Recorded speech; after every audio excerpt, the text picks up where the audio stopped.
Hello. Hello. Welcome back to another wonderful episode of Metal Gear University. I'm T. And I'm Kay. And we are continuing on Metal Gear Solid 3.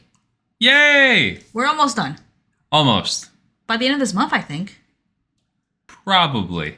I think we'll finish by the end of this month, which will be beautiful because we'll start the new year off. I don't want to start the new year off with Metal Gear Solid 4, please. Oh, you don't want to start the new year off with Metal Gear Solid 4? Let's do some 201 episodes. Let's break it up. We can talk about the worst Metal Gear Solid game. We can talk about our favorite character. You're just going to start off the bat with the worst Metal Gear Solid game. You're going to start a war now? It's something juicy. Something juicy to get the blood flowing, early in the year. Okay, you're just going to make blood boil, man. We can do one on, the most evil characters in the series, because a lot of them, maybe... Most evil, most despicable characters in the series. There's a couple. We have a list already. Mm-hmm. But I say we start off, we'll see how we feel. We'll either start the year off with Metal Gear Solid 4, or we'll do some 201 episodes. We'll see. We'll see how we feel, We'll keep you on your toes. But I would love to end this year with this game because I have a feeling we'll get an announcement. You know how my intuition is. You're pointing at your gut. Yes. Your gut is it's your like intuition? 50, yeah. 50% gut, 50% intuition? 50%. Yes. I feel like you're pointing at your kidneys now. Because half of my gut is the intuition and the half is stomach ache. I see. So sometimes I mix up the two. And then the kidneys are just there. Yes. Okay. They have no purpose. All right. Okay. Fantastic. So I think it'd be cool though to end the year with Metal Gear Solid 3. I think it's time because we started this in August. Metal Gear Solid 3? I think so. Oh. In August. So September, October, November. 4 months. Have we really been talking this game for 4 months? I'm pretty sure. We can take a look real quick. But you know how we are. We always drag things out. We like to take our time. We take our time and we're almost, some might say a little too thorough. We just want to go through all the themes of the game go through... Oh, wow, you're right. August 27th of this year. Huh. So... Huh. And I think with Metal Gear Solid 4, for those who don't know, it's a lot. I think we're going to have to switch up the way we discuss it. It's still going to be similar format, very intensive, detailed. But I don't think we can do this kind of thing that we do where we go as you play. It has to be more of a summary and... Yeah, Metal Gear Solid 4 is a very interesting beast. That and 5. And Peace Walker kind of... You see, Peace Walker... You're just listing the rest of the games. Okay. I'm just saying Peace Walker and 5 mainly because of the cassette tapes that you get. We might have to do a breakdown separately of the cassette tapes. Yeah. I know, but we're going to really need to sit down and think. Yeah, we're going to map that out. But I'm ready, and I'm excited. I'm excited to see what the new year brings. I can't believe it's December already. But, T, we love Metal Gear. We do. We love Kojima. Yeah. But can we just talk briefly and just convert everybody who's listening to become Sam Lake fans, too? Please. Sam Lake and Remedy, I am blown away. We're in the middle of Alan Wake 2. Yeah. And it is beyond anything I could have ever expected. It is so good, Tom. When my family came over, we put Alan Wake on. And my parents, who are notorious for just not really paying attention to things. No, your dad has a big screen TV. And then he installed a smaller TV in the corner to have a side movie on. And then he's on his phone. I feel like Picture in Picture was made by him. He's someone, he just... No space for your own thoughts. He just needs to fill up every little... All content, all the time. But we were playing it just in the background after the holiday. And my parents looked up the screen and they were like, do I have to play the first one to play this one? And they haven't gamed in years. Yo, and they were intrigued. They were like, what is this? This is interesting. So Sam Lake, if you're here listening, which I know he is. Yeah. He's listening. He's a big fan of... He writes to us all the time. We just don't want to tell you guys because, we don't want to flex. That Sam Lake. Sam Lake, great job. But no, phenomenal writer. I almost want to do a Alan Wake podcast, but I can't be doing these. We can't be doing these one-off podcasts. Yeah, we can't. It's a lot of work. We can't. We just, this is a Metal Gear podcast, I promise. It's just, I don't know. Remedy's really cool, guys. Check them out. Don't sleep on them. Yeah, if you are playing Metal Gear because the story is really interesting and engaging, then I would implore you to consider Alan Wake. The first one is okay, but if you play Control right after and then go into Alan Wake 2, that's the path that we did. and we can't even talk about it because I feel like we can't even go in depth about it because we don't want to spoil it for people. But I want to talk about it. Come to our streams. You want to talk about it. We're playing it. We'll be playing Alan Wake when this podcast releases, we'll be streaming that night. So come hang out with us tonight. Come hang out with us tonight. We'll probably be playing Alan Wake. It leaves me speechless just how well written it is. It at times feels like a playable movie, which, there's some drawbacks to that. I mean, that's what Metal Gear is too, if you think about it. There we go. And Kojima is a fan. He is. You know what else he's a fan of? What? Dan Dan Dan. Oh, we're just jumping around right now a little. Oh, I just thought it was like a cool transition. He is a fan. If you're a fan of anime, Dan Dan Dan is new thing on Netflix right now. Releases every Thursday, and we started watching it because we sound like big simps. Yeah. You're right. He tweeted about it, and we were like, I guess, Dad liked the new thing. Let's check out what Dad saw. And then we were like, wow, that's actually kind of good. There was one tweet he did regarding this show, and I have to screenshot it and save it for a later episode. Oh, because it pertains to 3 in a bit? It pertains to 3. It pertains to a certain character, and I'm using this as ammo because I am the biggest hater of one character, and this tweet just proves everything that I've been saying right. I'm gonna frame it because Dad said it. Frame this, but I can't talk about it now for reasons. You just gotta keep it in your mind. Yeah, keep it keep it holstered. I'm gonna keep it I'm gonna keep it ready. Yeah. But I will say Kojima has given me some good media to watch. What is his whole little thing? 80% or 70% movies? I believe he's 80% movies. That's his that was his Twitter bio. And every time he watches a movie, if he doesn't like it, it's one sentence. Or if he likes it, he leaves a long paragraph on Twitter. But he left a long paragraph for Midnight Mass. Mm-hmm. And I saw that tweet a couple years ago, and it changed my life. This is my favorite show of all time. And then he left a tweet about Dan Dan Dan. And we watched it, and he was right. He was. So he's... My favorite bad review that he ever did was when he saw Cowboy Bebop. Mm-hmm. Because he said he's never rude. That's the thing with him. He's never rude. I feel like he doesn't want to badmouth creators because maybe he knows how hard it is. So he doesn't want to give bad reviews or anything. I'm paraphrasing here. Uh-huh. So he said I saw the first episode of Cowboy Bebop, and then I switched to another show that I started watching recently, and it's fantastic. The actors are such and such. The director's fantastic, and I love the writing, and he just completely forgot Cowboy Bebop. And everybody was like, oh, shit. He hated that. That is the worst thing he's ever written. If Kojima watches a show of yours, you want that paragraph.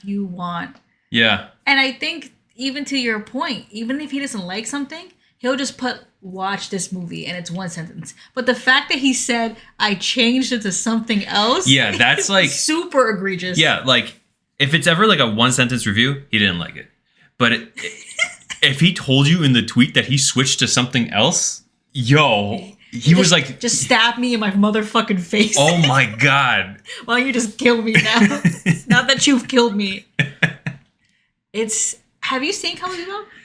I saw the first episode. Before or after the tweet? Before. Oh, so you have the same impression. I feel so sad because the casting was good. It's just the tone of it. Look, for the casting, the core, they were great. Vicious, no, he looked like a cosplayer. I did not like him. like, and then oh my god, the last scene when they finally reveal Ed. It wasn't good. Somebody said, I think it was Wooly from Two Best Friends or Castle Super Beast now, where like he said that it gave off Anime Club energy. Dude, that's right. Oh, that's dead on. We've all that's bad as well. I feel like Netflix has this real like 50-50 percentage when it comes to anime adaptations because One Piece, the Fantastic. yeah, but it's also very silly, and I feel like the silly vibe for that worked. But when it came to like Cowboy Bebop, it didn't feel serious enough. It didn't feel silly enough. It just like you said, the tone was really off. Like I feel like for Cowboy Bebop, it needed to be somewhere in between Blade Runner and like a kung fu movie. You know what I mean? Yeah. And like a western too. It like a jazzy cyberpunk western, you know? And I know that sounds weird, and maybe that's why it failed. Yeah, maybe it's just not something you can really adapt well. Yeah. Cowboy Bebop, that was rough. And Kojima, yeah, we joke about being simps, so we're not gonna we're not like up his ass all the time. But but when he has his recommendations, he's pretty good with them. He's pretty fair. He doesn't really steer you wrong. So, with Dumbledore, we've been watching. Friends of ours have told us to watch it as well. Mm-hmm. It's really well. And I'm going to use that tweet later for an argument. So I'm ready. Okay. But, speaking of Metal Gear, we speak about Metal Gear in this podcast. No release date yet. Yeah, none.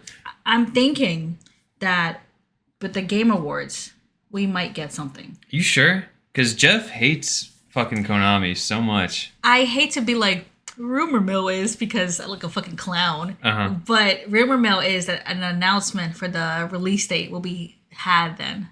We'll see. I don't know. It's just rumor mill. I don't know. I want something. I'm expecting more of a Death Stranding reveal more than a Delta reveal. I think that's two separate things. Like, he'll give his man like an hour to showcase something. Oh, for sure. I'm just thinking like the next like Kojima-esque project. Like I'm expecting more from Death Stranding than I am for Delta at this point. Was OD that little announcement last year? God. Yeah, that was last year. We haven't heard anything Nothing. Since. You want to know why? Because there's nothing. There's nothing. My man has an idea. Look, I'm not saying that there is literally nothing. But Kojima is probably hard at work with Death Stranding at the moment. And whatever OD is going to be after Death Stranding. In a couple years.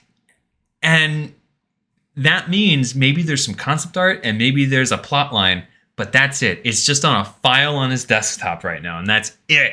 And I can't believe they gave him like 15 minutes. But for him to announce it, he seems someone to only announce things when he's really, really sure about it. Not that it's done, but I'm saying, but maybe like he really has like the story down, or he has his idea. Oh, for sure. I'm not saying that like he's not completely shooting blanks here, but like if I was to place a bet, he probably has like concept art, and he probably has like the plot, like the basic plot, not like a script or anything. You think he'd announce that early? Maybe if he's excited about something and he's working with Jordan Peele. Right? It just seems early to announce something when you're not already like deep in the game. I don't know. I could be wrong. I have been wrong. I'm known to be wrong. So we'll see. We will see. But that was a year ago. I forgot. That was a whole we all made jokes about that. Just how much time he gave Kojima. Nothing. He did not mention Death Stranding at all. Not once. And everybody was like, any news on that? And he was like, there's another game. And I was like, guy, come on. Do we have a trailer for Death Stranding 2? Not a trailer, sorry, a release date? No. Everyone's just having fun. I don't know. Everybody's having fun, and I'm not, because I want to play these games. Well, thankfully, Remedy are back. Not even our backup. I'm telling you, my love for Metal Gear is ridiculous. Remedy? Sam Lake, he's getting up there. No, I want him to scam me. I want to be a waitress in one of the diners in his games. I want to be in there. Fuck it. Yeah. Honestly, I think we're just fans of like really creative types in this field. Like because both of them in their own ways push the boundaries of what video games are. True. And they are both people with a vision. Like, they don't follow trends. They're what's the term? They take risks. Like the beat of their own drum. Yeah. You know? They take chances a lot. And I think that's what I like with Sam Lake. And we were watching his acceptance speech for last year Game Awards. He essentially said, like, you know, I'm glad people like it, but when we were writing this, we were like, I hope people understand it. Yeah. Like, I hope people get it. And I respect that. I respect taking a chance, because it's really hard to go against the grain, but it worked out well. When it pays off, it pays off. Yeah, like in Metal Gear, it really does pay off, but you got to be brave enough to do so. You know what? Kojima's doing that with OD. He's being brave enough to announce a game that's in pre like. Yeah, no, I development. give him a lot of credit. I mean, like, I don't know what like, he said, like, OD would utilize like cloud save data between multiple users. Like, I don't know what that looks like, but like, I said this in an episode before, but before Kojima makes a game, he goes to the people who fucking developed the physical console, and he's like, what is possible with this console? it's like, what can I do here? What can I do? Yeah. Can you access other people's data? Can you access the cloud? What does that mean, the cloud? Can things be rearranged and shuffled? Can I get the cloud data of someone else? Like, I think he asks a lot of like technical hardware questions, and then he develops a game. That's so cool. Because I'm thinking about back with what's it the Game Boy game he made that it used the Oh God, what was that name? Bakugan? No. Bakugan? Isn't that the What's guy? Bakugan? That's the guy from Boktai. Boktai. That's the guy from My Hero. Bakugo? No, what's Bakugan? Is Bakugan Bakugan? Bakugan? Is that it? Yeah. Those things. You remember this? I mean, I never had one, but Not Blade. when I What the said heck? it, What if, people also ask, what the heck is Bakugan? Why is this in Google? when I said that word, I was like, that's from something. I just don't know what it is. Bakugan. This is from why? They're like these little toys that turn into spheres. Why is this? Why does this exist in your head? I don't know. I just remembered it. Why does it have space? And this came out in It 07, Tom. I don't look. Things just exist in my mind, and every now and then, just like a little splurt from 2007 comes out. What the fuck were we talking about? Oh, I don't remember. Boktai. But yeah, Boktai, the Game Boy game that used the sun, like it had what is it called? It had a solar panel in it, so that Yeah, like a little solar panel. when the sun hit it, it gave your character Energy to fight like vampires and stuff. Like what? But you see what he did? He was like, "Yo, can I put a solar panel in this Game Boy game?" Like that, what a crazy guy. Also, he expected little kids to go outside with the Game Boy.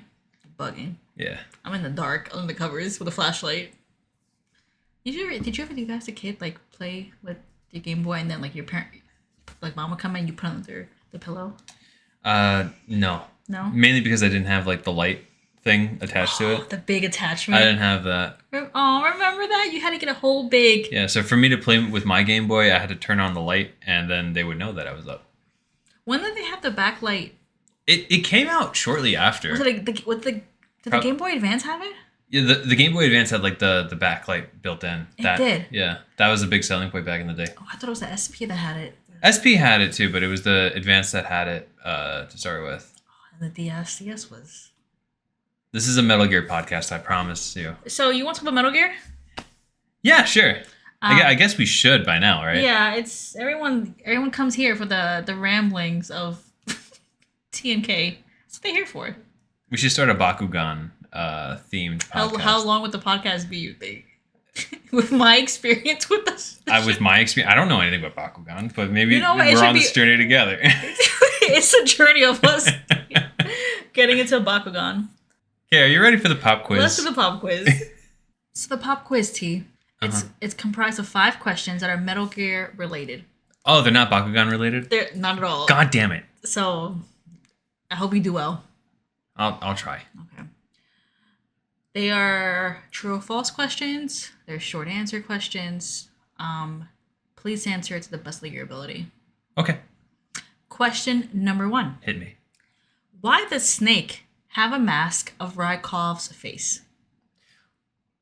Well, you see, Sigint made a mask for a previous mission, and it was to impersonate a certain GRU official. This certain official just so happened to be Rykov. Mm-hmm. Then Sigint heard that the mission was canceled, and he was like, "Man, I worked so hard on this thing. I don't want to put it to waste. Let me just tuck it in Snake's backpack. Maybe he could use it at some point. I don't know. Maybe."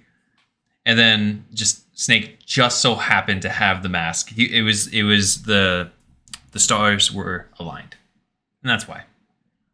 You are correct. Yeah. How scary or wasteful in both aspects. They probably spent so much time and money making that realistic lifelike mask to be discarded because of the mission. I mean, have you seen the State Department? Then for Sigint to get the mask and be like, I'm just gonna stuff it in this man's carry-on or whatever, his back. But this man's on a secret mission. He has of all things of stuff in there, everything's of use. Every space can be filled with something much more important. Can you imagine Snake? He must have not known, and then he opens up his book bag, and then he just sees a face looking at him. He's like, "Oh fuck, the hell's that?" It's right on Sigint literally put it right on top. It's just a face staring back at oh my god, that was so scary. Did someone skin somebody and put it in my bag? Scary. But you are correct. Thank you. Question number 2. True or false? The engines used to propel the Shagohod are the same that brought Laika, the dog, to space. That is false. It was the same engines that brought Yuri Gagarin into space. You are correct. To my other space dorks out there, Laika the dog was the first dog in space, and Yuri Gagarin was the first man in space. Was Laika the dog the first thing in space? Possibly, actually. I'm not 100% on that one. They sound like other animals up there, right? They sound like chimps and shit. But I think chimps came later. R.I.P. Yeah, they probably didn't come back. Don't think about it. I'm sorry, Question number 3. I'm sorry. How was Vogan able to sense Rykov wasn't actually Rykov? Well, you see... Sexual assault. That's what I'll tell you. That's what I'll tell you. It's not a laughing matter, T. I'm sorry. It's not a laughing matter, okay? I hate that moment. That's not funny, okay? I'm the friend that's too woke, okay? That wasn't funny. Why did he grab him like that? Well, you know what? Actually, it wasn't. You know what? It wasn't sexual assault because he thought it was Rykov. I take back my case. My bad. You know what? Vogan may be many things. He may be a murderer. He may be an asshole.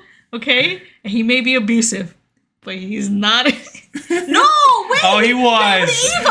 We put it back on the table. Fuck you, Vulcan. Fuck you.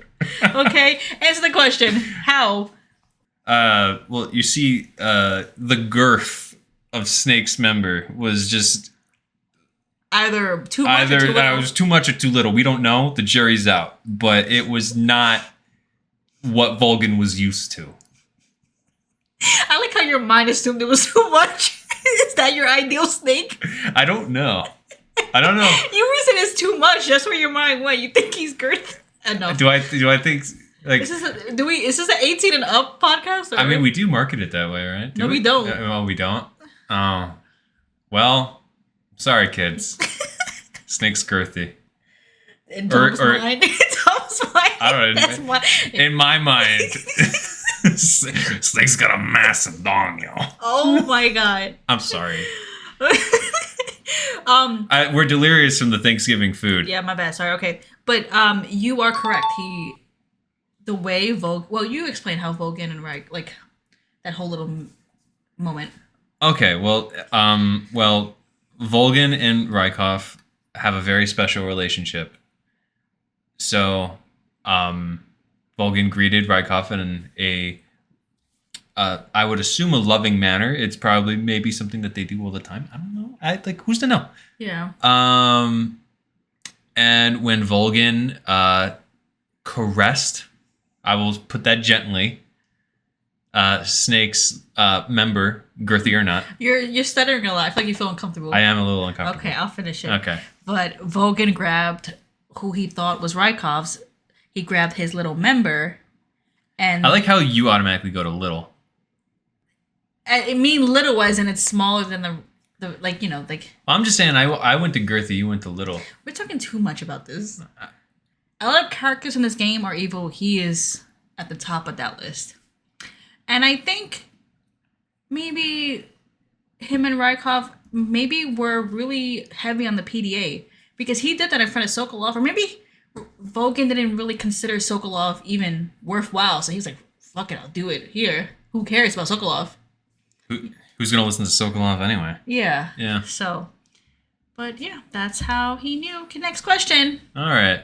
Question number 4, T. What is the effective range of the Shagohod? The effective range of the Shagohod, with the help of the boosters, is 6,000 miles. That is correct. It is. Is it? Yes. Correct. Next question. And Tom wrote this question. Question number 5. Well, I just want to know. Does a thong give any tactical advantage on the battlefield? Would you believe we receive no emails from any veteran or current active duty soldier of whom wears a thong? I know one exists.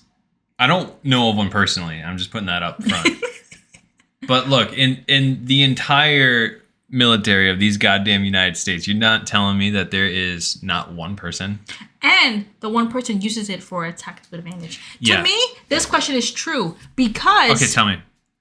there is one character in this game who, by wearing a thong, would be more powerful. Who? The End. That's true. Let me continue. The End, within his boss fight, looks to God and the sky and asks for the strength to continue on and fight Snake. And then the ray of light beams upon his body and he gains the strength to fight. Mm-hmm. My man got a bald head, so he probably took all that light into his head. Straight to the dome. Imagine if he had a thong on and he was just running around in a thong. His whole body would be illuminated by the power of God's strength. You know, God, people are going to think I'm really weird today. But I've said before on Johnny's podcast that I want a mod when Delta comes out. I want the End to be in a thong. And I just fight him in the woods. They should give him, I can't say the certain somebody's outfit. Oh, yes. We'll talk about that later on in our little podcast series. They should give him that outfit. That'd be cool. I want that. I think there's going to be so many mods when Delta comes out. But anyway, question number 5, it's true. A thong does give you tactical advantages on the battlefield. If you're photosynthetic, at least. If you're photosynthetic. Great pop quiz questions. Very conversational. Are you ready to begin the episode? Yes. Just 30 minutes of yapping. On to the episode. So, T. Yes. Last time we left off, I believe Snake was getting his ass beat. He was. Snake was getting punched in the face repeatedly by Volgan for 2 minutes? And then we ended it with him falling to the ground, not moving. Yeah, and he just knocks out. So, great. Thankfully, we start this episode. He's alive, but he can't see. At least it appears you can't see. The screen's just black. But if you're playing the game, you have your health bar, your items. It says no item. Everything is as if you're playing the game, but you can't see or move. It's kind of like that scene in Metal Gear Solid when you're being tortured. That's also in first person, but your eyes are kind of blurred up and stuff. But it wasn't a black screen, that one? No, I think you're. Oh yeah, in the beginning of Metal Gear Solid, yeah, that makes sense. When they were getting tortured before you do your little torture sequence in Metal Gear Solid. Yeah, I forgot about that. Yeah, well, that doesn't last as long. Also in 2. Well, in Maybe in two, like you get like little blurred vision before your eyes focus in, but like you could still see. You Oh, know? I thought there was one of them where. No, it was just this one. Oh, okay. Confusing them. So maybe your vision gets worse as the torture in each game goes on. Interesting. So it goes from like okay. Anyway, it's dark. You're getting tortured, and all you hear it's a full house in this room. You're being tortured, or like you can't see, but you're hearing Vogan. You're hearing Eva. And Volgan's like punching somebody. It's revealed that he's like torturing Sokolov. Who did you give the information to? Yeah, he's like he wants to know who he gave the data to. He's like, I know you gave the data to someone.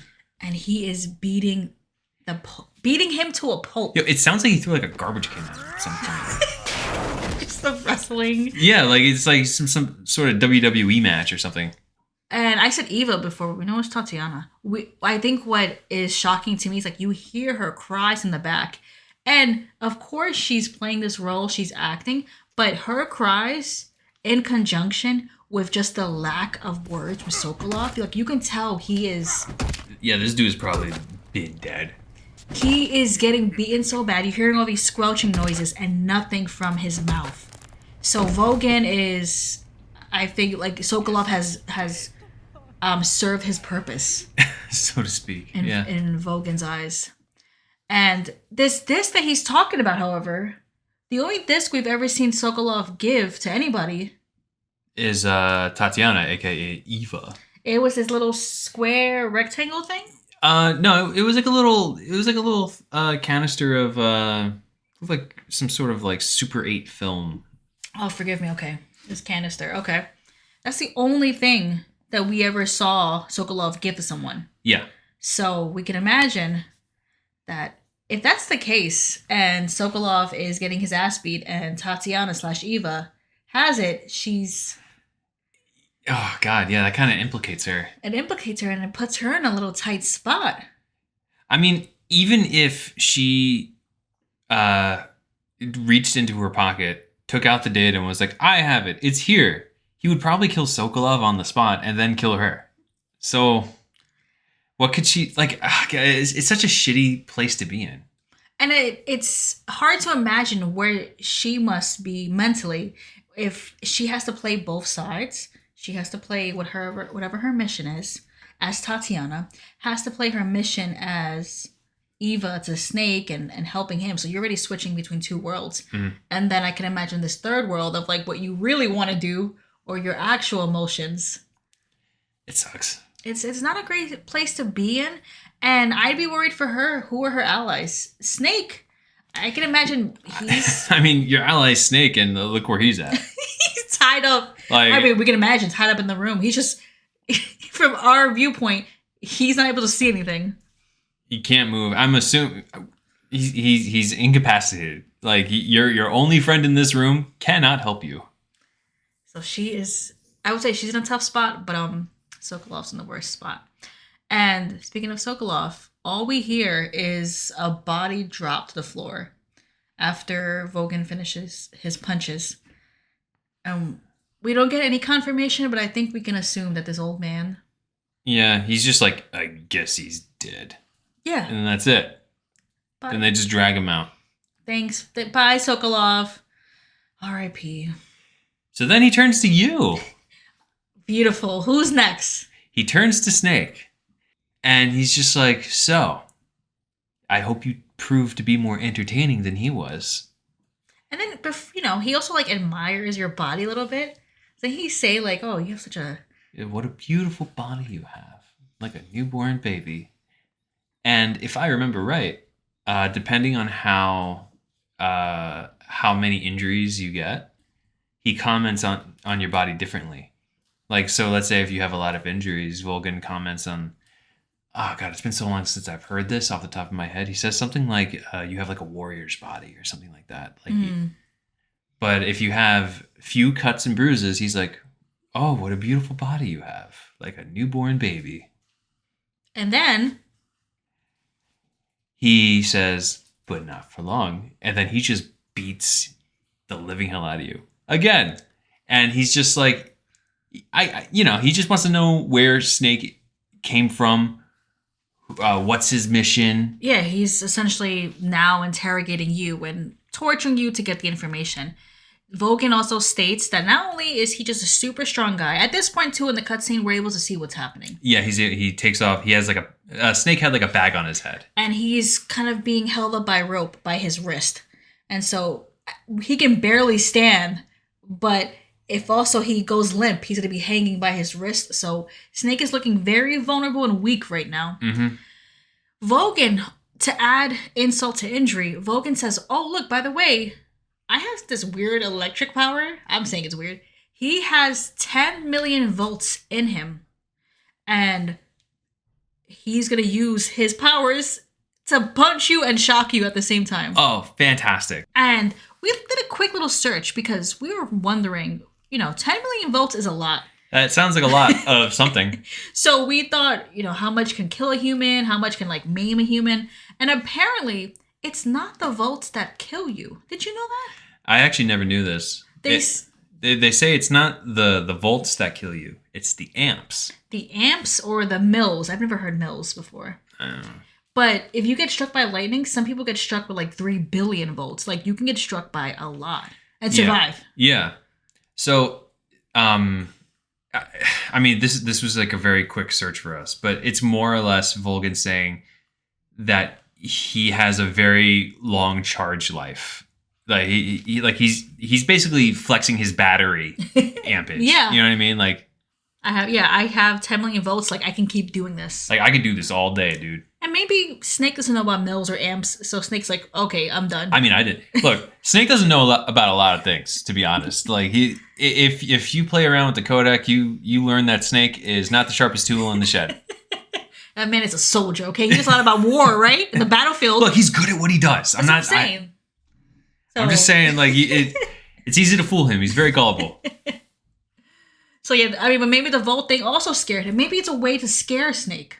Yeah. Because Snake's already beaten to a pulp. Now you talk about getting shocked on top of that. Yeah. I mean, no matter the volts he carries or the amps he might possess, being shocked, like a static shock, that sucks. I don't want to do that all day. We wash laundry and then the blankets have a little charge. No, I hate washing that blanket so much. Sometimes I see the sparks? Yeah, that shit's crazy. That's with the blankets. I would say anything if I got hit with that spark. So Snake. I know how he feels. I too have been shocked. I've been static shocked in a laundromat one time, and it hurt really bad. And I was ready to give it up. Unlike me, Snake is he's resisting, I would say, mentally. He's resisting the interrogation questions. He's not giving in to any of Vogan's demands. Mm-hmm. But his body is so clearly deteriorating. We see, you can just see how bruised up. Yeah, he's bruised and bleeding from every orifice, every limb. Everything is marked and bloodied. His body is limp on the rope. At one point, he pees on himself, right? Yeah, he's like a slab of meat at this point. He's just he's not in a good shape. And Vogan is just. It's funny because this is you called it when we were taking notes. This is the James Bond expose part, right? Oh yeah, this is one of those scenes. If anybody here has ever seen a James Bond movie, and other movies do this too, but James Bond is famous for it, where James Bond is imprisoned and he's on a torture device, and this is when the villain goes "So you came here to stop my big old death ray, have you, James Bond? My big death ray that's pointed at the United States and it's powered by the sun." And the only way to stop it is yeah, he tells you how to stop it. This is what Volgan does more or less. As he's beating you, he's admit it. You're after the location of the legacy. $100 billion divided up all over the world, and it's all hidden under my vault, underneath my base. You'll never lay your hands on it. And he didn't have to say that. He didn't have to say that. Mind you, we mentioned it earlier. The room is full. The room, we actually didn't mention this. In the room is Ocelot, Tatiana, and the boss. And Snake, I guess. And Snake. Yeah, he's barely there. But mind you, Vogan admits this to a whole room of people. Yeah, to a whole room of people. And like maybe he just thinks, oh, I run this place. They wouldn't dare cross me. We already know Eva is doing some sneaky shit. Yeah. Snake is the sneaky shit. He's coming in trying to like, he has his own mission. Mm-hmm. We don't know what the hell's going on with Aslan the boss. Yeah. Who's to know? So now everybody is privy to this philosopher's legacy. Yeah, this little information. Oh, so you're saying that $100 billion is underneath the base in your vault. Good to know. I think Vogan thinks he got it like that. No, I really do. Like of all the Metal Gear villains that have been in this series, Volgin is like such like a blunt object. Like every other villain is like this precise, almost surgeon like villain. Like I do things for a purpose, and this is like why I do what I do. Volgin, he just wants to break things down. He's like a better version of Solidus. Elaborate. Because Solidus was this brute force strong guy who was big and tall, but he was just a dumbass. Like no one respected him, no one cared about him, and nothing he did worked out. But I feel like with Vogan commands a room. And even though everybody in that room was probably not for Vogan, they still played along and followed him. I feel like people were openly disrespecting Solidus to his face. Yeah. It's funny because like I like Solidus. But why do you like him? Because like he's not like the most evil guy. I mean, he's pretty evil, but as far as the villains go, like you kind of get where he's coming from. Wait, we're riding in the bullets and the gunpowder? Well, that's where he's evil. I'm not saying that he's a good guy. I'm just saying like what he was trying to do in the big shell incident. Mm-hmm. Volgin just wants to more or less end the world. Yes. But I'm saying like Vogan is better at what he did. Yeah, you are right. He does command a room because like the Dead Cell did not listen to him. Dead Cell didn't care. And on top of that, everything that Solidus tried to put together was a lie. So like, damn, that sucks. And like Vogan is that same kind of like stupid, like the same kind of idiot nature where like you idiot, there is no plan. Like there is no plan. Uh-huh. You're dumb. But at least in this point, Vogan has the semblance of this cohesive team. Yeah. Everyone's working with him. To even elaborate on that, while Snake is punching you, the boss is like, oh, like... While Snake is punching you? Sorry, forgive me. While Vogan is punching Snake, the boss comes in, she's like, oh, he's not gonna tell you anything. He's been trained to like not divulge secrets, whatever. Mm-hmm. Vogan keeps punching, and a transmitter falls out of Snake somewhere. Oh. Vogan's like, who put this in here? Blah, blah, blah, whatever. The boss admits to putting it in. She's like, oh, that was me. I was keeping track of him, blah, blah, blah. And Vogan, while he was aggressive and asking who put the tracker in, he turned to the boss like, oh, you put it in? I'm going to need you to kind of explain to me your allegiance. Like, why would you, like, you're giving me cause for concern right now. Mm-hmm. I didn't know you put this in him. Why wouldn't you tell me? Mm-hmm. And what you just told me, her excuse about, like, keeping track of him. Oh, yeah. She wanted to ambush him with the Cobra unit. But at that point, the Cobra unit... Oh, they all died. So unlike Solidus, when he turned to the boss and asked her to explain her reasoning, anybody from Dead Cell would have been like, get them out of here. Like, I feel like Fortune would have walked out the room. Vamp would have been like, oh, like, just, they wouldn't explain themselves. Yeah, Olga would have said something snarky. Yeah. The boss is quiet for a moment. You could tell there's still some sort of, like, moment in which she feels that he's entitled to a response. Mm-hmm. What I did like, though, is that when he asks her to explain, there's a moment... While Vogan is the leader, you can very obviously tell that he's scared of the boss. If another person came forward, like let's say if like it was like a random guard, and he was like, "Oh yeah, I put it on him so I could ambush him later," Vogan would have killed him on the spot. Mm-hmm. If it was Ocelot, he probably would have slapped him across the face and reprimanded him. And even when he acts in the beginning, he's mad aggressive. Yeah, he's very assertive, and he was just like, "Who did this?" And then when the boss steps up, his tone switches up mad fast. Like he addresses her like an equal, or that she's even above him. He's like, I'm gonna need to see some proof that you two are in a collusion. Even the body, like I could tell the voice actor, even his body language shifted. Yeah. I'm gonna need to see some proof. Can you just help me understand? Yeah.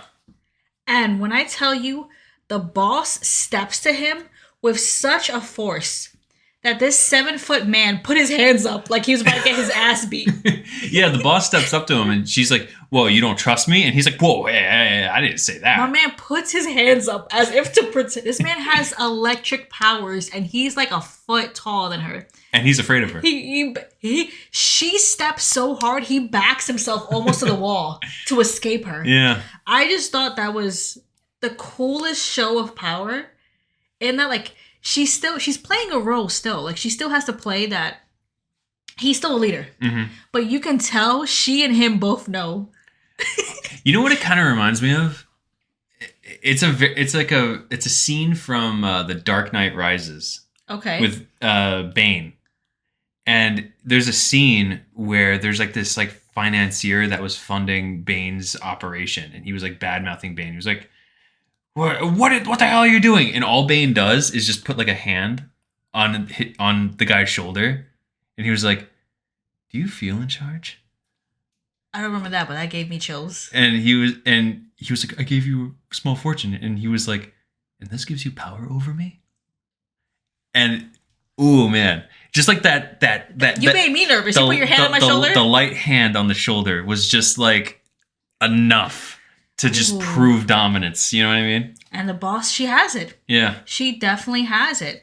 And it's kind of cool to see in the way that she maneuvers around everybody. She has such this force. Like, she has not only the legacy, but she still backs it up to this day. Mm-hmm. And I think we only see Snake's point of view, like her shifting, and her, I guess, being a traitor to the United States and going to Russia was such a big deal for him. Mm-hmm. But I can only imagine what people like Zero feel, or people like in the US who know her. Yeah. Can you imagine that? Like, we lost the boss? That she was like the greatest thing that ever happened. Back to the game. She put the tracker in him. She steps to him. And he's like, "Look, I need to know you and him are in a collusion. You know what you can do? Cut out Snake's eye. If you harm him, essentially, I will know you're on my side." Not just one eye, both eyes. Both eyes. Yeah. The boss, hesitantly, like, you could tell that she doesn't want to do this, but like she has to prove that she's with Volgin. So she takes out her knife, and this knife gets like so close to Snake's eye that it makes me very uncomfortable. Yeah, the blade is it's like a sneeze away. Yeah, all Snake had to do was just lean forward, just like a little, like the littlest of bits, and his eye would have been gone. And then Tatiana, I'm sorry. She comes by and she's like, "No, wait!" And she stops the boss from gouging Snake's eyes out. And everybody's just like, "Huh, all right." And then Ocelot's just like, "Huh, why are you protecting him?" Yeah, he's super intrigued by this development. Hey, come here for a second. And then he just comes over and he just kind of gropes her in the chest. Oh my God. Now, I deduce that he does yes. That he does this because in the very first interaction he had with the quote-unquote female spy, he grabbed the chest and he saw that it was a female spy. You think he memorized the cup size, or it was kind of like a trigger? I think that's... No, I think it was like a trigger. Like A trigger? Like, it was just the touch reminded him of that memory. Maybe he like grabbed her and then was like, "Oh yeah, I grabbed the female spy. Wait a minute." Because then he immediately goes to smell her as well. Yeah, that's what I'm thinking. Like he grabbed her chest to see if it was the same chest. Look, I know. Look, I know it sounds dumb. But you know what? I'm not a soldier. Maybe that's a technique. Look, I know it sounds dumb. I just think that was Ocelot's train of thought. Why are there so much touching in this game? I don't know. Like, so much grabbing. So much... Anyway, but so Tom thinks he remembers the cup size. Well, I don't think Ocelot knows what cup sizes are. I just think he tried to remember the feel, if that makes sense. He's like, he remembered the grass of it, and then he smells her. It's like bags of sand. I'm sorry. Anyway, so he then sniffs her, and he then says, "Ah, Tatiana, you're the spy. It's you." This whole room is just pandemonium. Like, Vogan's mad quiet for once watching everything. The boss is shook from having to prove her loyalty to Vogan. And then Ocelot and Tatiana are, like, fighting. My God. So Ocelot then is like, you know what? We're going to get a confession out of you. And he does his cool little party trick once again. His little circus act. By juggling the revolvers with Russian roulette. So he's doing this. And I guess Snake either had an intuition of that the next bullet that he would fire at Eva would be the one, or maybe he just tried to help in any way. Either way, he kind of like shimmies over and like bumps into Ocelot. Doing so, Ocelot loses control and accidentally fires the gun at Snake, and it just nipped him. It just nipped him right in the eye. Oh, and so he winds up losing an eye. I saw the hands up. Yes, technically it was a muzzle flash that blinded him, but look, we're not going to go into specifics if it was like a muzzle burn or a muzzle flash or a grazing of a bullet. He lost his eye, okay? It doesn't matter.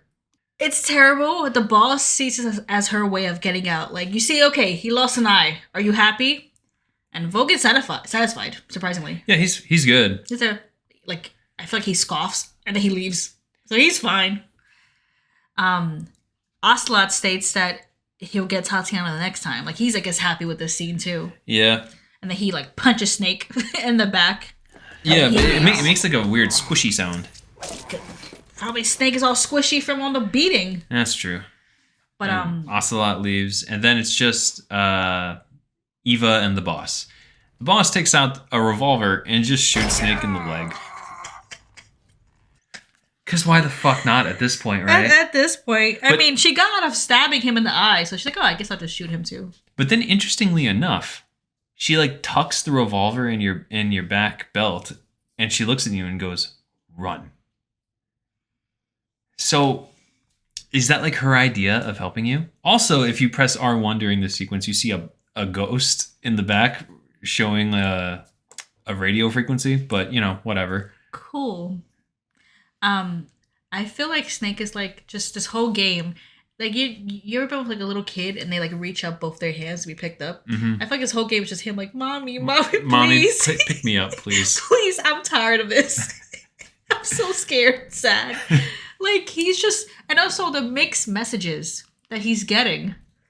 Not really mixed. I mean, he's getting a lot more bad messages than good. But every once in a while, she gives him a little nugget. Yeah, a little piece of something to hope for. Reading the room on that, I feel like it's like the boss, like kind of like in the beginning of the game, like the boss is kind of out of respect for their past and what they went through together. Like she wants him to live, but she's on Volgan's team. I do get that same impression. So I feel like she's just ever so slightly just nudging him in the right direction to get out. And this one was the most direct one. Run. Yeah. Leave. It's almost as if she knows he's getting closer to death. Mm-hmm. He got out of here by the skin of his teeth. He was a second away from losing both eyes. Vogan, I think, was ready to kill him. Mm-hmm. So at this point, she's like, any closer and you're dead. You're dead. You have to leave now. And I think, too, part of me feels like she does this quick. Eva's in the room. Tatiana's in the room, whatever. But she doesn't give a shit. She puts the gun in his waistband, and I feel like she leaves because I feel like any longer she stays, she's going to mess up her own cover. Mm-hmm. I think, like you said, that the past they share is I think even it's strong enough for her to lose sight of her own mission. Mm-hmm. very sad. It is. Very, very sad. But she's trying to help him in her own specific way. So she leaves, and then it's just Snake and Eva. Great. And Snake and Eva, they talk, and she's like, "Hey, once you get out of here, I prepared a wig for us there." And then Snake, I love this little interaction because, like, even after all this time, Snake goes, "Wait, you were," and it's like, Snake, you didn't know? He's like, "You're Eva?" She's like, "Yes, I am." It's just, this really highlights what we said earlier, that Snake isn't like the sharpest tool in the shed here. If he really was like, up until this stage in the game, was like, "Oh, it's you?" And then especially, like, talking to Sokolov. At one point, like, I think it was an episode or two ago, Sokolov was like, "She's not my lover. She's Vulcan's lover." Yeah, put two and two together, bro. Like, Snake. Come on. Sokolov showed you a picture of his big forehead wife, big forehead as kid, and he loved his wife and kid. He didn't say anything about a lover or anything, so, like... Snake, use your brain, bro. The deuce, please, please. Anyway, she says to Snake that she planned an escape route, and if you exit your cell, head to the northwest section of Groznygrad, and then there's a manhole. You can go down and then escape through that manhole. She has a lot of faith in his ability right now, as he's all beaten up. Yeah. She says that she's not allowed near your cell, so that first step is up to Snake. He has to figure out a way to get out of this cell. Yeah, so you're back to playing this game. It's a really long cutscene. Now that I think about it. It's one of the most lengthy ones, I'd say. But it's a very, like, this is like when the game begins to like show like the real meat of the plot.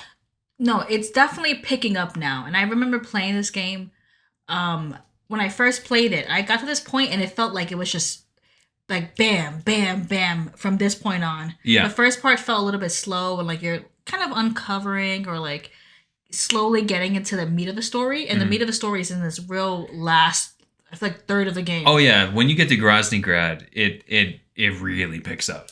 And so, for example, like right now, like now you're escaping. Eva has an escape route for you. Like you now you are getting to the crux of like really, Sokolov's dead. Let's stop the Shagohod. Mm-hmm. And so you're back to playing and you're in this cell. And since Eva's not there to help you, you have to figure out how to get out. And you're also bloodied and and bruised. You got one eye. If you go into first person view, you could see that Snake's vision is a little bit impaired now. It's kind of crazy. That. Oh yeah. Wow. It's like what is it? The right part of the screen. It's a little shaded in the corners.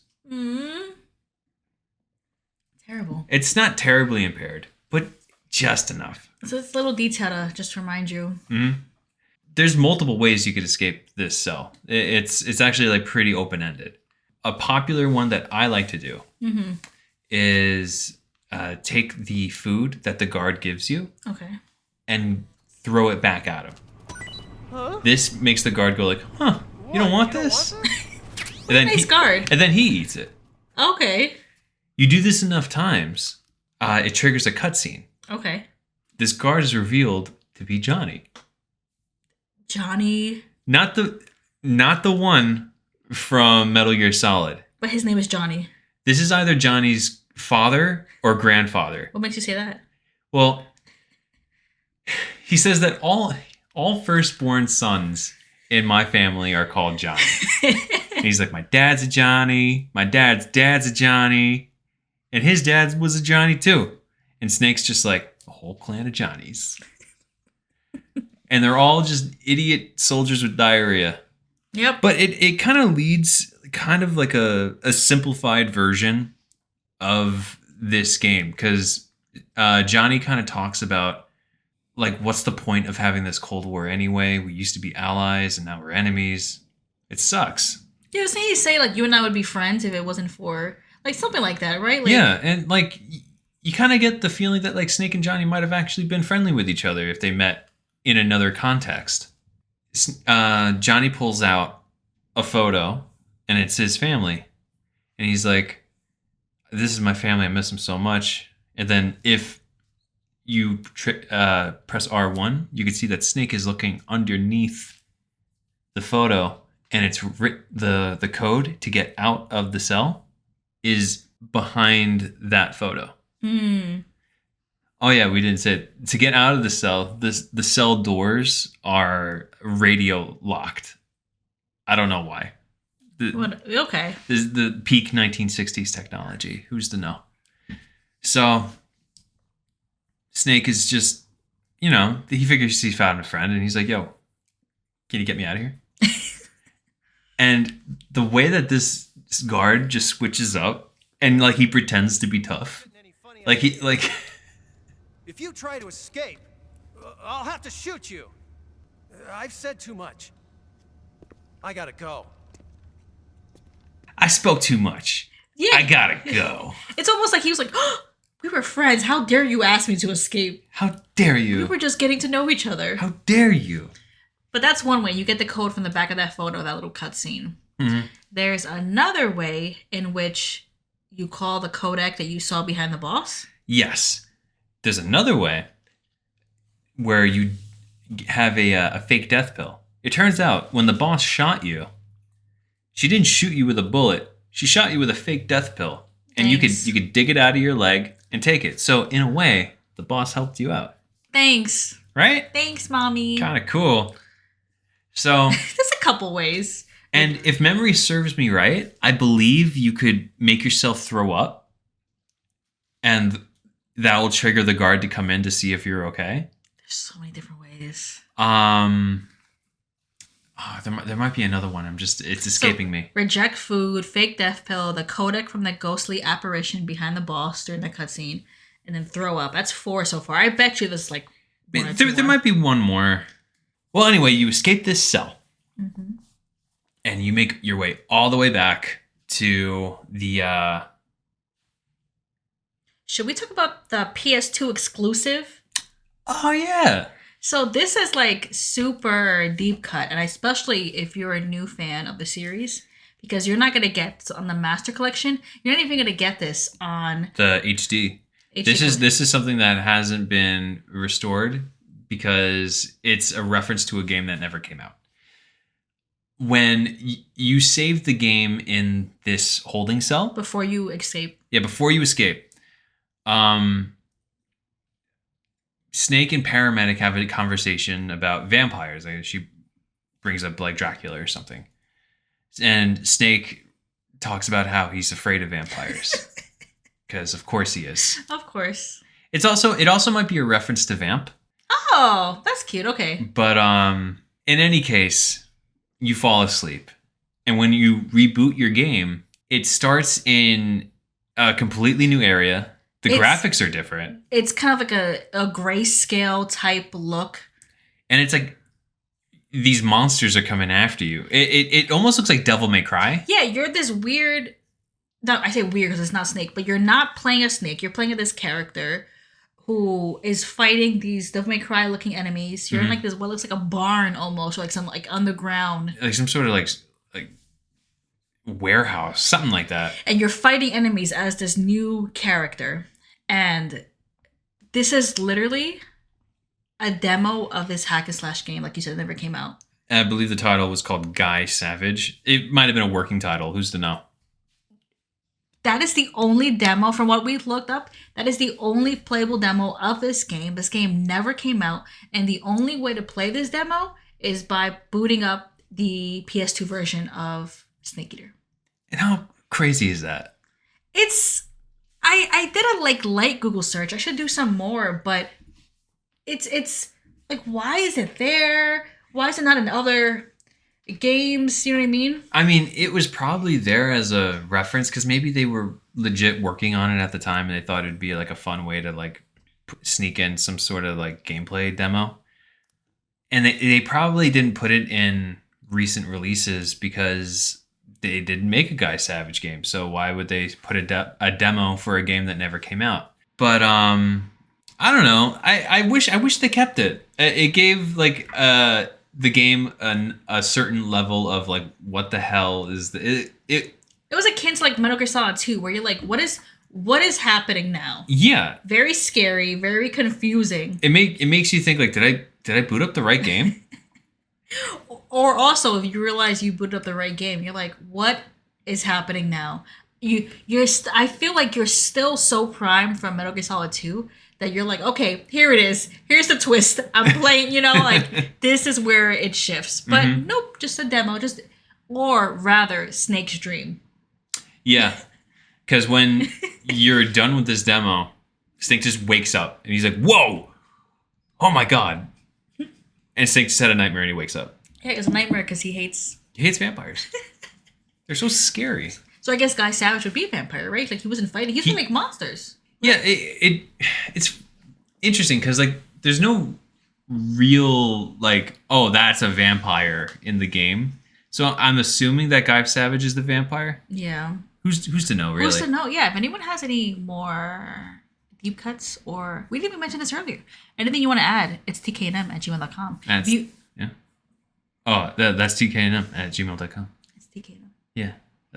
You know what I said. If you have any Guy Savage lore or information, send us an email, itstkandm@gmail.com. Anyway, back to the game. So, find your way out of the cell, whichever way you fancy.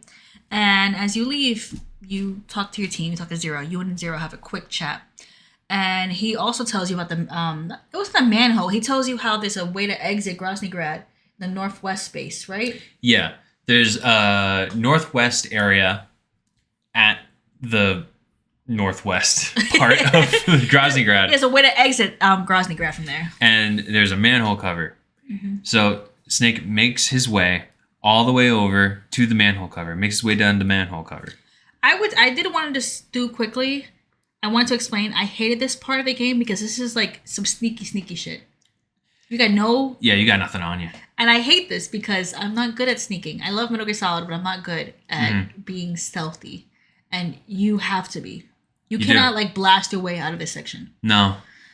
Just want to say that. I hate it. You make your way to the manhole cover, you sneak down, and you're in like the sewer section. And then, surprise, surprise, Eva calls you and says, "Oh, hey, the guards found out you're not there." Fantastic. Also, the way I told you to leave doesn't work anymore. It's sealed. Snake's like, I'm already here. Well, figure it out, Snake.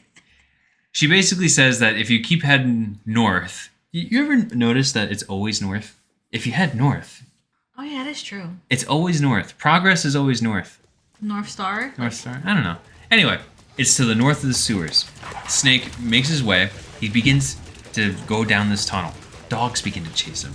He's running in sewage water. He's crawling through tunnels, and all of these dogs are chasing after him. It's terrible. And he's running, and he's running, and he's running, and then bam, he's at the end of like a cliff. Yeah, it looks kind of like the opening of a dam. You know how a dam sometimes like shoots water out into like this waterfall looking kind of area? The sewer does that. Mm-hmm. I think it's called a spillway when it's a dam, but I don't know if the sewers have that kind of same term, spillway. I don't know. Also, it's a sewer. It looked like a sewer / a dam. Yeah. But anyway, you know what it looks like? If you've ever seen The Fugitive, it looks like that ending scene when he jumps out. I'm 100% certain that it's a Fugitive reference. It has to be, especially the way. So the Eva was telling you that they were searching for you. A unit was after you. The leader of this unit was Ocelot himself. So you were at this opening of a sewer like outage. Mm-hmm. And it's Ocelot, some dogs, and a whole posse. Got nowhere to go. So Ocelot, he just loves to do this party trick. Only this time he doesn't juggle it. So what's he do now? Oh, he just does it with one gun. I don't know why. So he just begins doing Russian roulette to Snake, and Snake is just like, okay, if I stand here, I'm gonna get shot. I could at least maybe take some power back and just jump off this cliff. And that's what Snake decides to do. He just jumps off the cliff. And Ocelot's just like, Snake! But then, to himself, he's like, don't die on me yet. He loves him. Oh, yeah. I feel like he really respects the type of soldier that Snake is. Yeah. No, Ocelot's the kind of dude that just he saw that and he was like, man, that guy's so cool. This guy is the coolest guy. Which is why he whispered, "Don't die on me yet." He out of the earshot of like the dogs and the soldiers because he's like, "Damn, he is sick." Like even like this guy might not be that bright, but this dude's got gusto. This guy's got it. And boy, does he, because Snake jumped quite a bit into the unknown. Yeah, he doesn't know how shallow that water is. He could have just died on impact. Bunk. That water could have been like a foot deep. After Aslan does his cute little boyish charm, like, "Don't die on me," it cuts to Snake and he's just tumbling and drowning in this water. And he's just like in a washing machine. At least it looked cool from up there. It did. They don't know what it's like down there. Snake's not having a good time. Snake, I hope we get a moment of like reprieve where we get to see like what Snake's thinking or feeling, because he's just strictly been on survival mode since he got grabbed by Sokolov in the Rykov outfit. Like since that moment, the cortisol levels, the stress levels are on high. Yeah, he's just living moment to moment. Honestly, I feel like there's no thoughts. It's just like the reptile live. Just like that, the reptile brain. Just... So like that moment where he jumps off the dam, that's just like the intrusive thoughts winning. Just one. Like I bet whenever he gets to the bottom of this, like once he gets to a part of the stream that's not as chaotic and he's not tumbling, he gets to like the land, he's just gonna be like he's just gonna start crying. Just I hate this. Like just start bawling. He's like, I wanna go home! I wanna go home! Like I assure you he would do it. We're not gonna see it because he's just cool, big, strong man. Mm-hmm. But how could you not? Man, I don't know. It's been hours of torture and then just free falling. You would think him jumping into the lake, he's escaped and he would wind up on land and be able to like breathe for a moment. But God is not on his side. No. What does he wind up in, T? He seems to be in some sort of like river and it's on fire. It's like some sort of like wildfire. Yep. Because why not at this point? And he's wandering down this river. What else, God? He's wandering down this river. It is not only just on fire, as you... Trees... Let's paint the picture of you in a stream up to your waist. Mm-hmm. There's trees covering the sky almost, like a kind of a balcony, like a... Canopy. A canopy of trees blocking the skyline, and everything's on fire. And then you hear thunder and lightning, and there's no. You just gotta go forward. Yeah, you're just going down this stream, and then Yes. a man just floats out of the river, His back facing you. and he's like in some sort of like black parka or something. And the first thing out of Snake's mouth is, "Are you one of the Cobras?" Fair. To be fair, the man's floating in the sky, so that would be the first thing I would think too. I would be like, okay, you're fought a bee guy, fought a tongue action guy, You're a photosynthetic guy. photosynthetic guy, and then you fought a astronaut. So all that's left is floating guy. You know what? I've seen it all before. Yeah, what? Okay. But what else? So this dude is just like, sad, so sad. A host of sorrows, and you are one of them. He greets himself as the sorrow. He greets himself as a sorrow. This is the same guy we've been seeing at certain points when we press R1. Yes, this is the ghost that has been in those little R1 sections, and he's finally identified as the sorrow. He says that like battle brings death, and death brings sorrow, and that their voices don't fall upon deaf ears, or their voices fall upon deaf ears. Oh no! What does he say? Come You know on, what? I'll Tim. just play it right here. The living may not hear them. Their voices may fall upon deaf ears. But make no mistake, the dead are not silent. He said that. And this is your boss battle. This is another boss battle, but it's a little different. You don't fight the Sorrow per se. You fight him by dodging the ghosts of all the people you've killed throughout this game. Meaning, if you went through this game killing every soldier in this area, this area is going to be tough for you. You have to actively walk away from them and dodge them from touching you. And depending on how you kill them, or depending on how guards died, guards will be in certain Like their body would look a certain way, right? Yeah, like let's say if you got a little crazy with it and you slit a lot of throats, you're gonna see a lot of like blood coming out of necks. Also, remember last episode? It was either last episode or an episode or two ago, where I talked about the vulture eating the guard. Well, if you ate a vulture that ate a guard would come down this river and be like, "You ate me! You ate me!" That's crazy. That's honestly hilarious. I feel like we set that up back there just so we could talk about this. Oh yeah, because you want to know the truth? The first time that happened, I was like, "Whoa, that's crazy!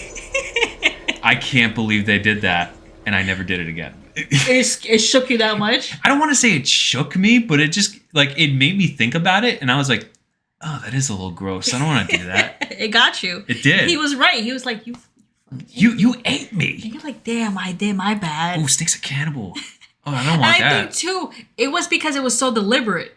The what is it? You kill the soldier. You saw the vulture come down and pick at the guy's body, and you saw that and still killed the vulture and ate it. Yeah. So it was very much like there was no way you could like, "Oh, I didn't know the vulture ate you." You saw it. Yeah, it's like you knew. You know. You knew.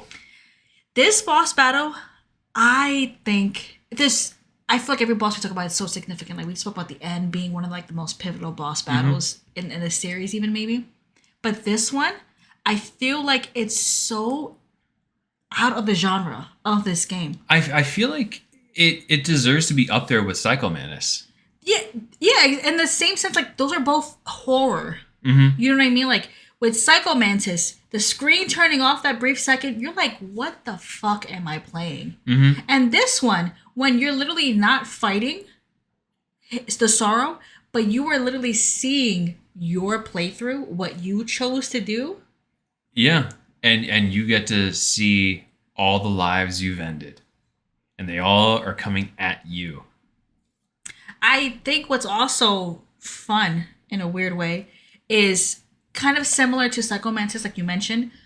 There's points when you're avoiding the enemies you've killed that the sorrow will shoot this weird like spiral energy blast at you, and if it hits you, it's a jump scare. Yeah, you get like a little jump scare flash of like either like a skeleton or like the Sorrow's face, and it's like this crazy scream. This is, I feel like some of the best horror is when you're not expecting it. Mm-hmm. And this part, the first time I played it, hated it, did not like it. I played a game for the adventure, not to be scared. Mm-hmm. And I think it was cool to have this because similar to kind of what we spoke about with the other Cobra unit members, each one reflecting a different part of battle. This one to me is like, this is also, this one it would be like the fear. Like the fear of battle. Like, you know what I mean? Like the horror is like you confronting not only what you've done, Mm-hmm. but then too just, I think just the overall jumpiness of it all. Yeah. And the best part is you reach the end of this river and the Sorrow's standing there over like his own skeleton. And once you reach the end, you die. And if you hit continue, you do it all over again. And you're stuck in a loop. And when I first played this game, I was stuck in this loop for like 3-4 times. And I was like, what the hell do I do? Like, I was completely stuck. I was like, what the hell do I do? Damn. And if you call your support team during this section of the game, they don't even help you. You call them and they're just like, Snake, Snake, all of them. Oh, so like kind of like dead in a way. Yeah. Interesting. Okay. So by messing around with stuff, you eventually come Yeah. and find. That when you die, you could hit R2 and realize, oh, I could use the revival pill. So when you use the revival pill, it triggers a cutscene. You wake up, essentially. Like, Snake is still in the river. So Like, he's still underwater. yeah, it's. I mean, before we discuss what happened, I just want to say I miss games that made you exhaust everything. I feel like I'm so not in the mindset anymore of just pressing all the buttons and figuring it out. I feel like I'm at a point, sadly, if I'm stuck at a game, I'm going to look it up. And I miss back then where like you had no internet to look it up. You had to either buy a guide or you press all the buttons. Just figure it out. And this was one of them. Where you had to be like for you had to eventually you press buttons. And you're like, I gotta be missing something. Like, So I love like that's such a very it's a game that makes you explore, makes you try everything. But yeah, back to what you were saying, you're still in the river. That whole sequence was while Snake was drowning. yeah, it looked like it was all in his head. But while you wake up, whatever, you hear. I don't know if you're given a cutscene or like it's kind of a voiceover, and you hear. Boss, you have to shoot me. I can't. Shoot me. You want to finish your mission, don't you? Then you'll have to shoot me. The spirit of the warrior will always be with you. Don't be sad. We'll meet again someday. So it is alluded to that the boss had to kill Tesaro. One of her Cobra unit members, and we don't know why.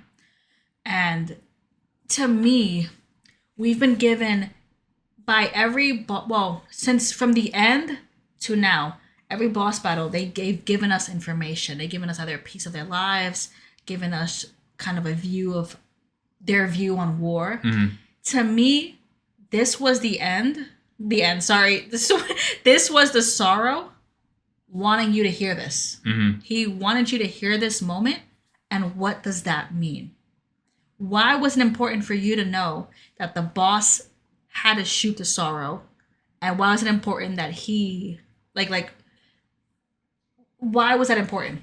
Yeah, why did the Sorrow choose to die, more or less? That's what he wanted you to know. And I don't think Snake has a moment to really think about that. I think too he kind of gets out of the river and he's just like coughing, and he calls Sigyn and Zero immediately. He's just kind of like, was there another Cobra unit member? Like I think at this point he's not even thinking about that little moment, that voiceover he heard.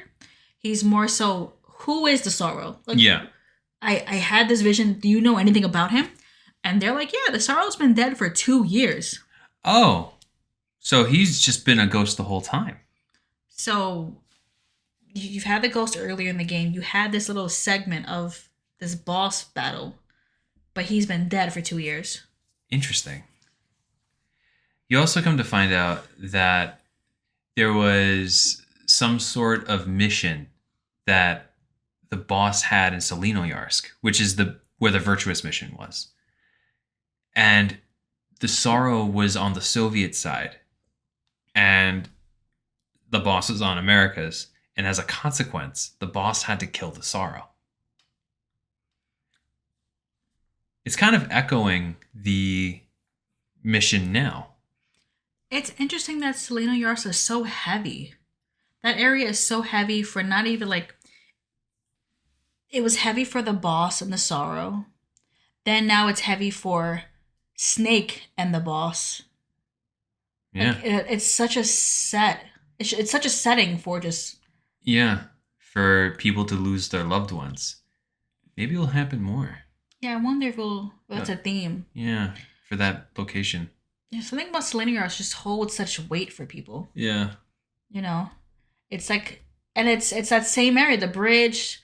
I mean, I think we can talk about it right now, but when with Metal Gear 2, you're in an area where there's a bridge, and Gray Fox, by mistake, shoots at his team and kills Gustavo. his love. Yeah. And there's no inkling, there's no like nothing to prove that it's Selena Yarsk, but it's very similar. Yeah, if you look up the layout of Zanzibar Land, and I believe they say the region in which Zanzibar Land is, it matches up with Selenoyarsk, and it's like a very, very, very popular fan theory. And like it's that same thing of like, I mean, I guess a bridge isn't unique really, but a bridge where that happened, a bridge where the boss first threw over Snake, and then that area, the bridge is also like where the Sorrel's body is. Yeah, that place is just bad energy, you know? The vibes are off. Yeah, at that vibes are bridge. off at Selenoyarsk, man. Don't go there. Yeah, don't go.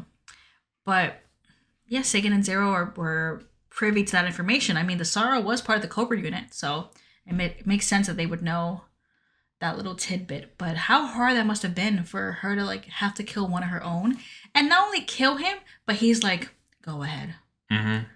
So you don't even get like the if it would have been easier if they were actually enemies. If it was like self-defense.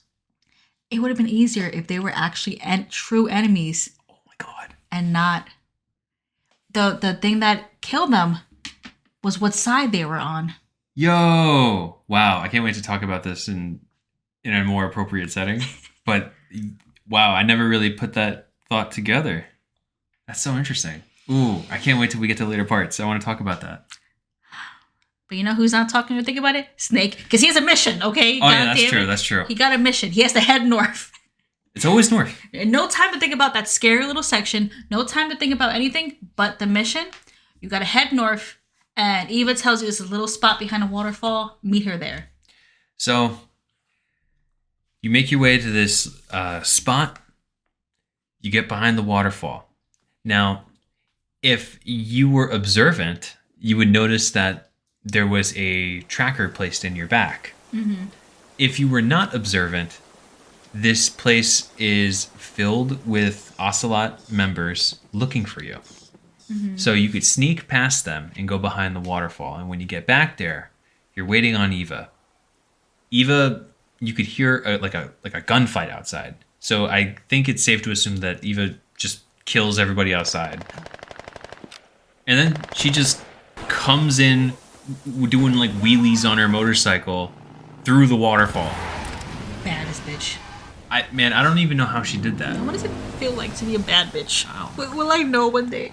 I don't think anybody will ever know. They're so cool, man. She's so cool, and that motorcycle just feels like an extension of her. She whips that thing, no issue.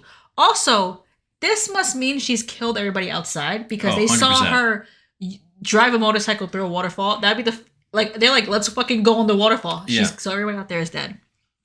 And if she wasn't cool enough, she gets off the motorcycle and like she begins, like she's like, here's your items. And not only that, I'm gonna strip down to like my like, not even her tidy whitey. She has like a nice little lingerie matching set.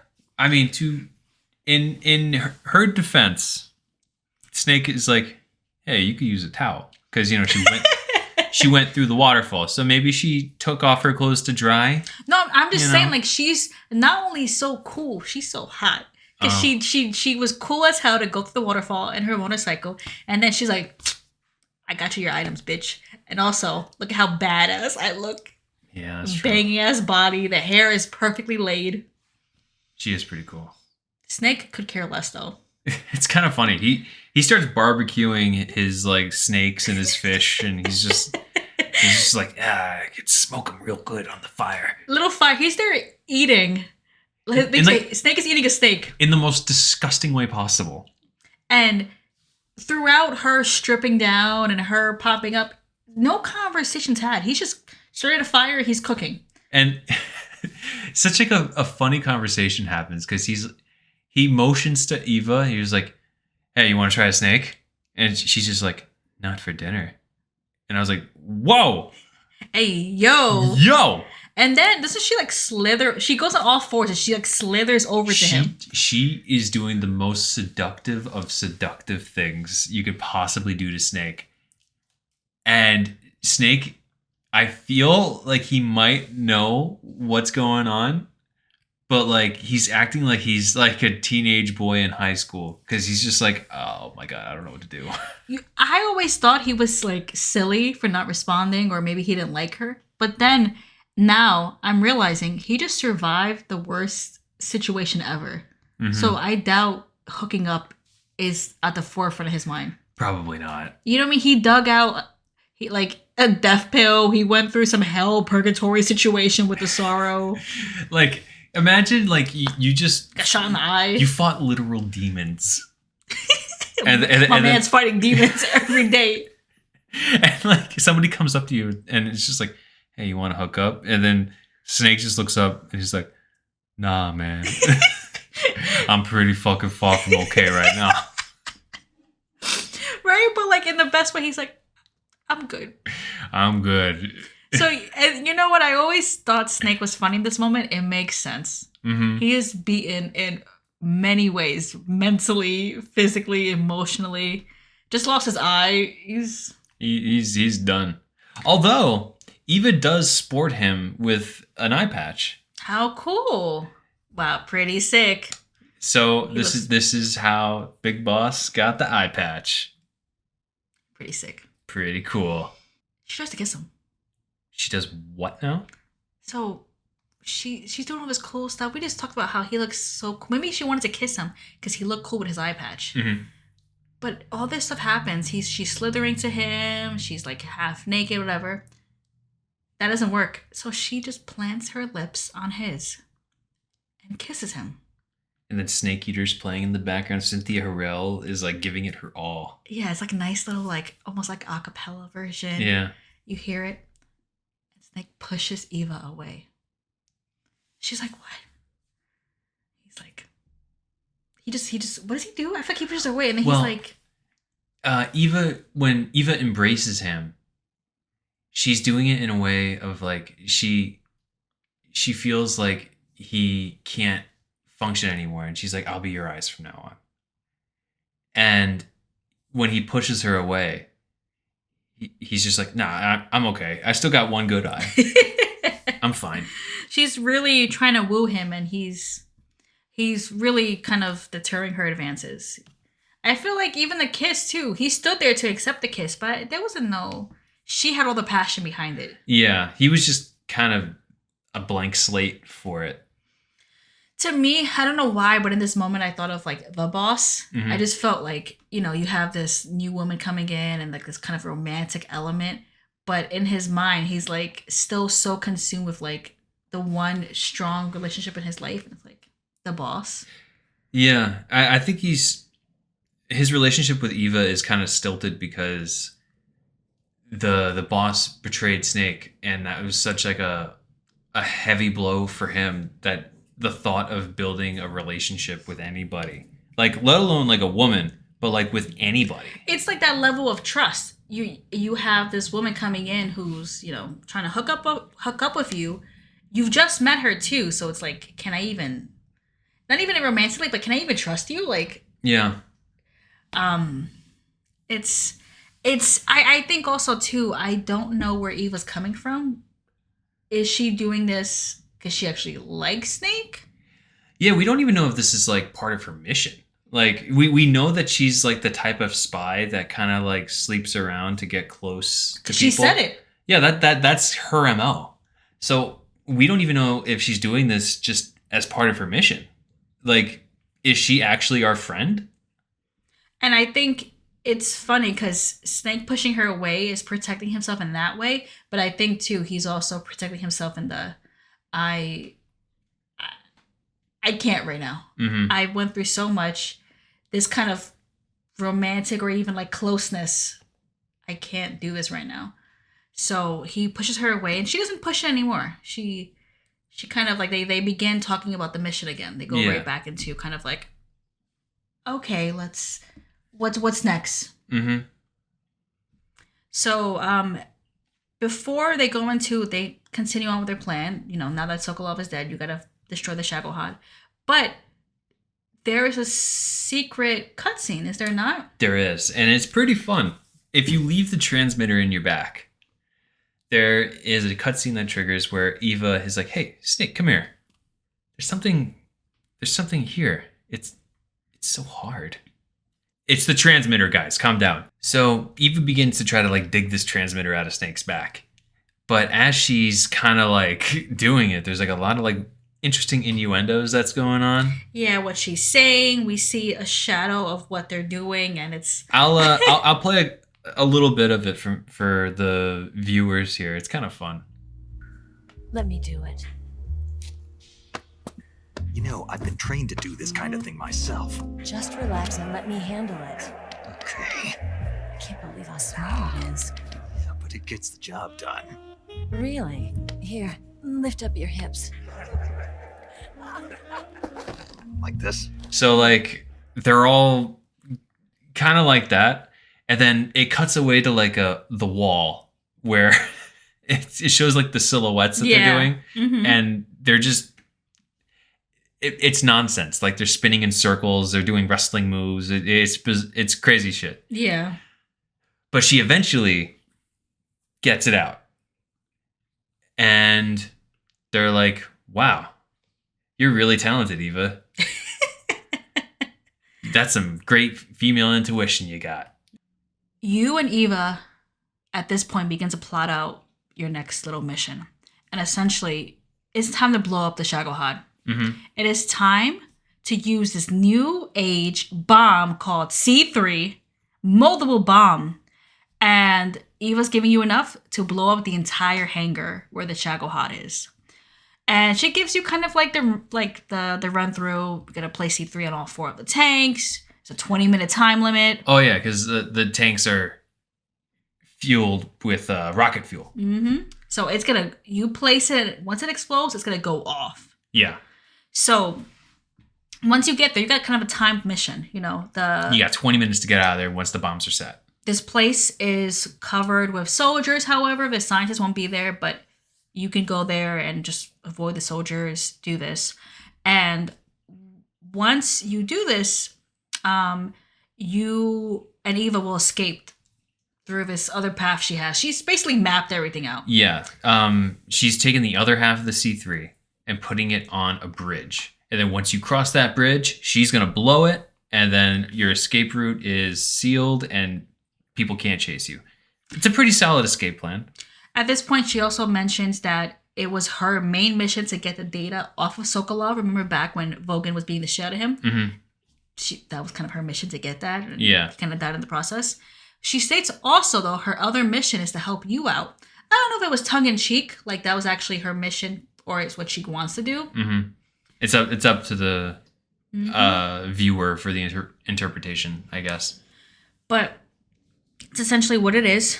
You go through the tunnel, so you're behind the waterfall, and as you go more into the waterfall, you enter this tunnel area that will bring you back to Groznygrad. No? Yeah, it leads you straight to Groznygrad. I would like to end this episode with the passage or the kind of conversation that Eva describes. So, real briefly, after they describe the plan, Eva and Snake are essentially kind of like talking about her motorcycle. And he's like, "Oh, it's like an extension of you." And she's like, "I love my motorcycle. I love driving it."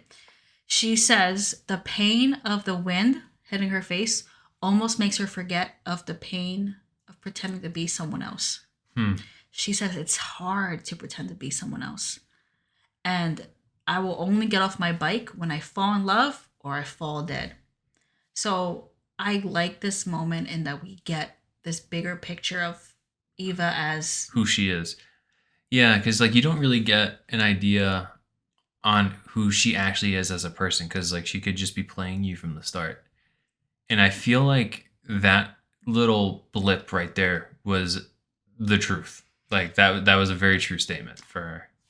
I think with like how Snake is, she could be just like, he's not one to fall into sentimentality because she's already trying to kiss him and woo him and do all this. So he's not one I feel like to be wooed by like really emotional pleas. So I feel like you said, her saying this, like it's really hard to be someone else and pretend.